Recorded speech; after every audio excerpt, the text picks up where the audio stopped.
आप सभी का स्वागत है आपके अपने YouTube channel diamond Hindi classes में। और आज हम बात करेंगे कक्षा 12 हिंदी गद्य खंड में हजारी प्रसाद द्विवेदी जी द्वारा लिखित अशोक के फूल निबंध के गद्यांशों पर आधारित प्रश्नों के बारे में। तो आइए शुरू करते हैं। गद्यांश नंबर 1 है, भारतीय साहित्य में और इसलिए जीवन में भी इस पुष्प का प्रवेश और निर्गम दोनों ही विचित्र नाटकीय व्यापार हैं।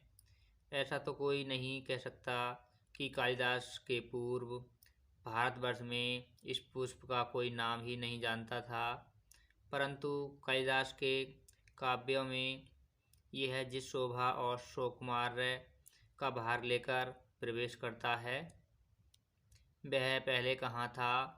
उस प्रवेश में नववधू के गृह प्रवेश की भांति शोभा है, गरिमा है, पवित्रता है और सुकुमारता है।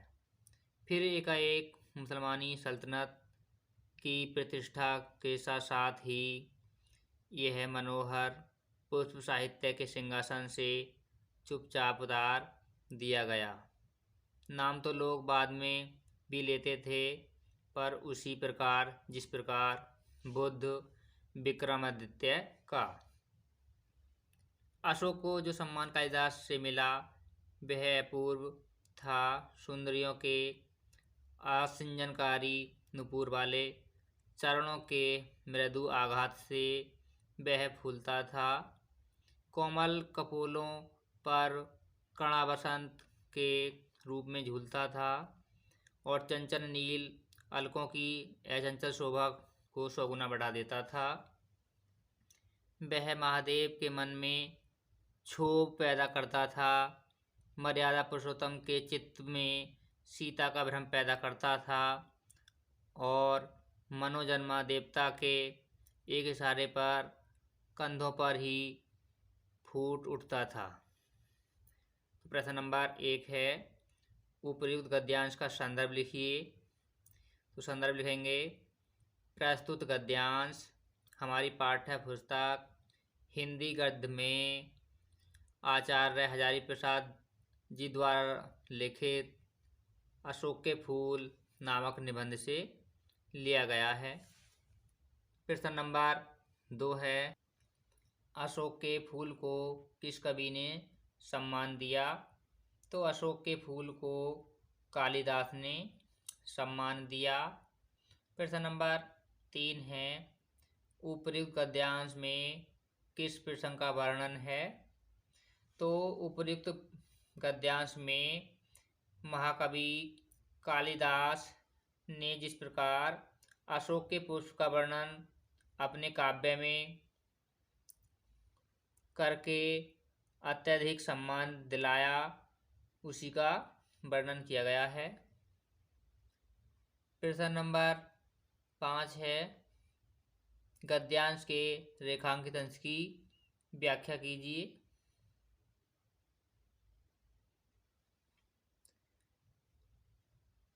प्रश्न नंबर 4 लिखेंगे पहले। अशोक पुष्प को सम्मान किससे मिला। तो अशोक पुष्प को सम्मान कालिदास के महाकाव्य से मिला। प्रश्न नंबर 5 है, गद्यांश के रेखांकित अंश की व्याख्या कीजिए। तो व्याख्या में लिखेंगे, आचार्य हजारी प्रसाद द्विवेदी जी कहते हैं कि पहले अशोक के नाम तक यानी अशोक का नाम तक कोई नहीं जानता था, परंतु कालिदास के महाकाव्य में अशोक का फूल सौकुमारता का भार लेकर प्रवेश हुआ। जैसे नववधू की गृह प्रवेश भांति शोभा, गरिमा, पवित्रता और सुकुमारता होती है, ठीक उसी प्रकार अशोक का फूल कालिदास के महाकाव्यों में शोभा लेकर प्राप्त हुआ है। प्रश्न नंबर 6 देखेंगे। तो प्रश्न नंबर 6 है, कालिदास के काव्यों में अशोक का प्रवेश किस प्रकार हुआ? तो कालिदास के महाकाव्यों में अशोक का प्रवेश नववधू के गृह प्रवेश की भांति हुआ। प्रश्न नंबर 7 है, किस काल में अशोक को सिंहासन यानी साहित्य के सिंहासन से उतार दिया गया? तो मुसलमानी सल्तनत काल में अशोक को साहित्य के सिंहासन से उतार दिया गया। प्रश्न नंबर 8 है, अशोक का अपूर्व सम्मान किससे मिला? तो अशोक का अपूर्व सम्मान कालिदास के महाकाव्य से मिला।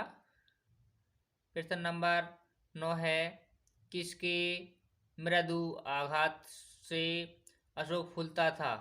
इसमें मृत्यु गलत लिख गया है, मृत्यु की जगह मृदु है। तो किसके मृदु आघात से अशोक फूलता था? तो इसमें लिखेंगे सुंदरियों के आसिंजनकारी नूपुर वाले चरणों से मृदु आघात से अशोक फूलता था। गद्यांश नंबर दूसरा है, रविंद्रनाथ ने इस भारतवर्ष को महामानव समुद्र कहा है। विचित्र देश है यह, असुर आए, आर्य आए, शक आए, हूण आए, नाग आए, यक्ष आए, गंधर्व आए, न जाने कितनी मानव जातियाँ यहाँ आईं और आज के भारतवर्ष को बनाने में अपना हाथ लगा गईं, जिसे हम हिंदू रीति नीति कहते हैं। वे अनेक आर्य और आर्यतर उपादानों का अद्भुत मिश्रण है। एक एक पशु, एक एक पक्षी न जाने कितनी स्मृतियों का भार लेकर हमारे सामने उपस्थित हैं। अशोक की भी अपनी स्मृति परंपरा है, आम की भी है, बकुल की भी है, चंपे की भी है, सब क्या हमें मालूम है। प्रश्न नंबर 1 है, उपर्युक्त गद्यांश के लेखक एवं पाठ का नाम लिखिए। तो उपर्युक्त गद्यांश के लेखक आचार्य हजारी प्रसाद द्विवेदी, पाठ का नाम अशोक के फूल। प्रश्न नंबर 2 है, भारत में कौन कौन सी जातियां आईं? तो भारत में असुर, आर्य, शक, हूण, नाग, यक्ष, गंधर्व आदि मानव जातियां आईं। प्रश्न नंबर 3 है, रविंद्रनाथ ने भारतवर्ष को किसकी संज्ञा दी है? तो रविंद्रनाथ ने भारतवर्ष को महामानव समुद्र की संज्ञा दी है। प्रश्न नंबर 4 है, प्रस्तुत गद्यांश में किस प्रसंग का वर्णन है किया गया है? तो प्रस्तुत गद्यांश में अशोक की स्मृति परंपरा का प्रसंग है, ये प्रसंग किया गया है। प्रश्न नंबर 5, गद्यांश के रेखांकित अंश की व्याख्या कीजिए। तो व्याख्या में लिखेंगे, लेखक कहता है कि भारतवर्ष में न जाने कितनी जातियां और इसे बनाने में अपना हाथ लगा गईं। इसे हम हिंदू रीति और नीति कहते हैं। वे अनेक आर्य और आर्यतर उपादानों का अद्भुत मिश्रण है।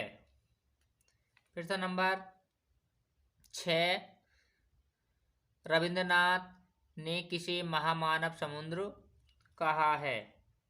तो रविंद्रनाथ ने भारतवर्ष को महामानव समुद्र कहा है। प्रश्न नंबर 7 है, भारतवर्ष के निर्माण में किन किन का संयोग रहा है? तो भारतवर्ष के निर्माण में असुर, आर्य, शक, हूण, नाग, यक्ष, गंधर्व और अनेक मानव जातियों का संयोग रहा है। प्रश्न नंबर 8 है, आर्य, शक, हूण कहाँ आए? तो आर्य, शक, हूण भारतवर्ष में आए। गद्यांश नंबर 3 है, मुझे मानव जाति की दुर्दम निर्मम धारा के हजारों वर्ष का रूप साफ दिखाई दे रहा है। मनुष्य की जीवनी शक्ति बड़ी निर्मम है। वह सभ्यता और संस्कृति के वृद्धा मोह को रोंती चली आ रही है। न जाने कितने धर्माचारों, विश्वासों, उत्सवों और व्रतों को धोती बहाती यह जीवन धारा आगे बढ़ी है। संघर्षों से मनुष्य ने नई शक्ति पाई है। हमारे सामने समाज का आज जो रूप है वह न जाने कितने ग्रहण और त्याग का रूप है। देश और जाति की विशुद्ध संस्कृति केवल बाद की बात है। सब कुछ में मिलावट है, सब कुछ विशुद्ध है। शुद्ध है केवल मनुष्य की दुर्दम जिजीविषा यानी जीने की इच्छा। वह गंगा की आबादित अनाहत धारा के समान सब कुछ को हजम करने के बाद भी पवित्र है। तो प्रश्न देखेंगे। प्रश्न नंबर 1 है, प्रस्तुत गद्यांश का संदर्भ लिखिए। तो संदर्भ आपको जो भी पहले वाले गद्यांश में लिखवाया था ऐसे लिखना है। प्रस्तुत गद्यांश हमारी पाठ्य पुस्तक हिंदी गद्य खंड में आचार्य हजारी प्रसाद द्वारा लिखित अशोक के फूल नामक निबंध से लिया गया है। प्रश्न नंबर 2 है, मनुष्य की जीवन शक्ति कैसी है? तो मनुष्य की जीवन शक्ति बड़ी निर्मम है। प्रश्न नंबर 3 है, हमारे सामने आज समाज का स्वरूप कैसा है? तो हमारे सामने आज समाज का स्वरूप ग्रहण और त्याग का रूप है। प्रश्न नंबर 4 है, लेखक ने मनुष्य की जिजीविषा को किस रूप में प्रस्तुत किया है? तो लेखक ने मनुष्य की जिजीविषा को गंगा की आबादित अनाहत धारा के रूप में प्रस्तुत किया है। प्रश्न नंबर 5 है, रेखांकित अंश की व्याख्या कीजिए। तो इसमें आचार्य हजारी प्रसाद द्विवेदी जी कहते हैं कि मनुष्य की जीवन शक्ति बहुत ही ममता रहित रही है। आज प्रत्येक चीज में मिलावट देखने को मिलती है।